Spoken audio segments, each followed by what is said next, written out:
kita di sini berarti digali lagi, ternyata kita bisa dapat begini. Karena kan ada yang namanya berpikir kritis, pembelajaran seperti model-model seperti ini. Ini kan kita mengajarkan juga mengasah. Nah, ketika siswanya ini bisa, berarti siswa tersebut tidak hanya memiliki, karena kan tidak mungkin satu orang hanya memiliki satu kecerdasan saja. Pasti banyak, oh bisa ini, tapi perlu adanya, memang perlu adanya diasah atau dilatih. Jadi perlu yang namanya pengembangan, jadi bisa mengembangkan diri. Dari sini yang perlu, kalau gurunya tadi mungkin tidak bisa, tapi tahulah, mengetahui bahwa apa yang dibutuhkan siswa saya ataupun yang dimiliki siswa saya sehingga dapat saya tonjolkan kebutuhannya di mana. Nah, di sini. Karena kalau memang tidak dilihat, ya sesuatu kalau tidak dilatih, maka tidak bisa. Yang mungkin di sini memiliki tubuh atletis dan lain sebagainya, kinestetiknya dan lain sebagainya. Ini ketika tidak dilatih, tidak ada latihan, maka tidak bisa. Tapi mungkin dia sudah memiliki kekuatan fisiknya bagus, ketahanan tubuhnya dan lain sebagainya. Ini kan faktor-faktornya terlebih dahulu sudah ada pendukungnya. Lalu kita tahu dari situ, oh bisa kita kembangkan lagi dan sebagainya. Jadi bisa mengembangkan diri. Oh, dari cara berpikir logisnya juga bisa dari situ. Misal dari bidang secara matematisnya, bekerja dengan angka-angka. Kita memberikan materi yang konkret yang bisa dijadikan bahan mereka percobaan. Mungkin yang pertama memang belum bisa, oh tidak bisa, mau dipaksa seperti apapun, ternyata mau dilatih seperti apapun tidak bisa.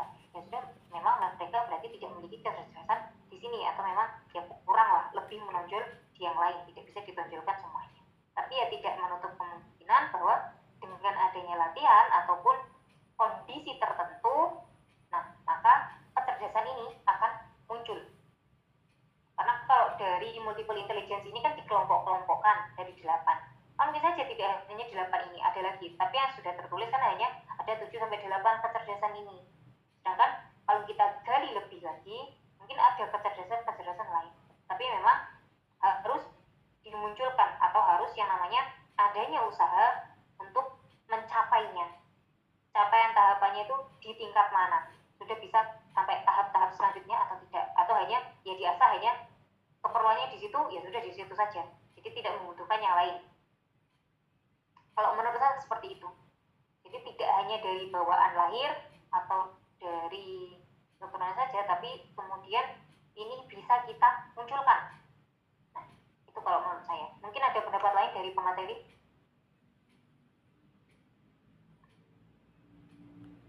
Saya rasa sudah cukup saja jawabannya, sudah sudah komprehensif, sudah mendalam.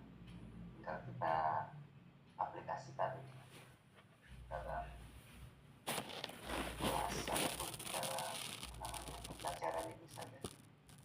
Karena memang setiap orang itu kan memiliki kecerdasan dari bawaan. Nah, sekarang bagaimana kita mau mengasahnya, yang di verbalnya atau estetiknya atau musikalnya, itu tergantung dari kitanya sendiri. Jadi itu harus benar-benar mengetahui bagaimana manajemen waktunya untuk pengasahan itu tadi. Mungkin itu tambah. Iya, memang jadi guru itu harus memahami teorinya, teori dari multiple intelligence sendiri. Kemudian seorang guru itu memang secara tidak langsung sehingga dapat menguasai dan belajar itu dari berbagai metode. Sehingga fungsi guru memang di sini akan terlihat sebagai pendidik, serta pembimbing, menjadi pelatih, menjadi penasehat, itu akan terlihat. Jadi sebagai evaluator juga, sehingga anak didik nanti dapat berhasil secara optimal. Nah, itu yang diharapkan. Jadi memahami teorinya terlebih dahulu. Bagaimana Mbak Sarah? Iya, ada beberapa kontras yang saya temukan Ustazah. Jadi ketika kita mengajarkan kepada anak, kita minta untuk mengambil di mana yang mereka tinggi dan menggunakan hal itu untuk menjembatani pelajaran yang akan kita berikan. Tapi tadi juga ada pendapat bahwa kita bisa menumbuhkan potensi-potensi lain pada anak. Kenapa kita tidak menggunakan satu potensi saja yang sama, lalu kita tumbuhkan dari usia belia? Untuk itu karena kalau kita lihat dari segi pandang pengajar, memang hal ini lebih mudah dilakukan dalam aplikasi pengajaran.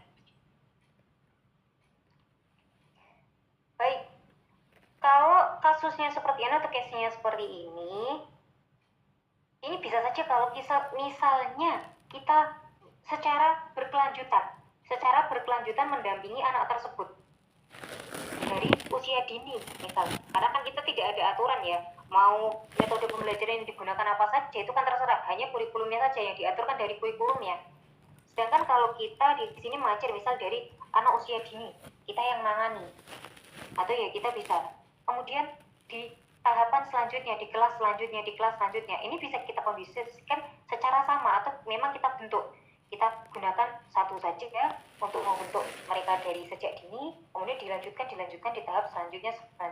Tetapi bagi guru ataupun pendidik yang memang tidak dari awal, tidak dari mengajar mereka dari sejak dini, mungkin saja kita bertemunya baru di kelas 5, baru kita bertemunya di SMP, sekolah menengah dan lain sebagainya, maka kan kita tidak memahami, tidak bisa mengkondisikan anak ini dari sekolah A, sekolah B, sekolah C campur menjadi satu kelas dan lain sebagainya, sekolah di tempat ini. Nah, ini kan akhirnya berbeda-beda. Oh, cara ngajarnya di sekolah sana seperti apa, maka mereka kan sudah terbiasa dengan cara pembelajarannya ini. Sama dengan tadi, kalau mau dikondisikan menggunakan satu saja.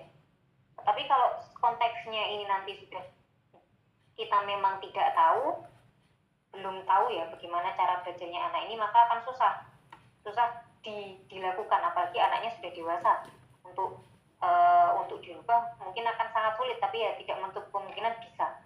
Nah, baru kalau kita sudah tahu kebutuhannya, berarti kan kita perlu melakukan analisis ulang dari pembelajarannya sekolah A, B, C atau anak-anak yang masuk di kelas kita itu seperti apa, baru kita terapkan satu saja yang bisa memang benar-benar mengoptimalkan proses pembelajaran. Nah, itu bisa. Kalau yang mau dari awal tadi mungkin sejak usia dini diterapkan ini, kemudian lanjut itu bisa saja, tapi kita memang kan harus megang anaknya ini terus. Tapi kalau tidak, berarti kan kita harus menemukan yang cocok. Sedangkan untuk menemukan yang cocok ini itu sangat susah kalau memang anaknya sudah terbiasa dengan cara pembelajaran tersebut. Mau diganti-ganti dan lain sebagainya, pasti yang dilakukan ya apa ya, ngikuti gurunya bisanya seperti ini, ya sudah ikut saja, tidak pernah memperhatikan bagaimana kebutuhan siswanya. Kita anggap kalau sudah masuk SMP dan lain sebagainya, maka pembelajaran seperti ini cocok dan lain sebagainya. Nah, itu belum tentu. Tapi kalau misal kita berangkatnya dari anak usia dini dulu, itu bisa kita kondisikan seperti itu, karena mereka kan memang ya dunianya masih belajar sambil bermain dan lain sebagainya. Maka kita di sini bisa memberikan satu perlakuan saja yang bisa kemudian dapat mengoptimalkan ke semua peserta didik. Kalau menurut saya seperti itu. Iya, terima kasih Ustazah. Jadi tetap ada analisisnya. Karena kalau sudah terbiasa, ya sulit memang untuk mengajarkan anak bisa ini dan lain sebagainya. Apalagi kalau dia di sekolah sudah menengah, kemudian kan tidak menutup kemungkinan kita menjadi pengajarnya anak-anak sekolah menengah atau sudah SMA. Nah, ini kan perlakuannya berbeda lagi, cara sudut pandangnya juga akhirnya akan berbeda.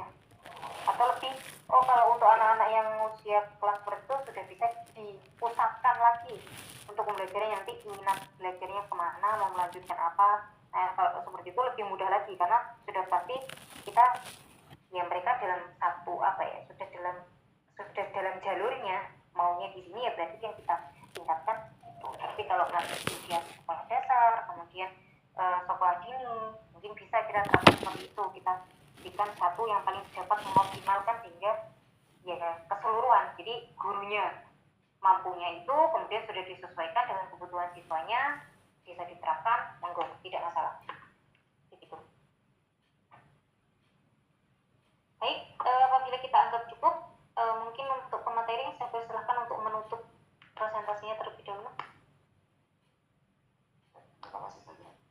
Baik teman-teman, karena waktunya sudah 1.50, kita akhiri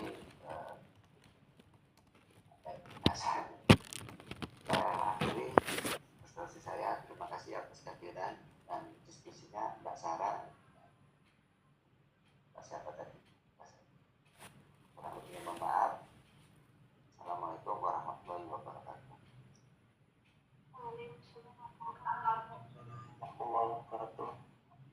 Oh iya, untuk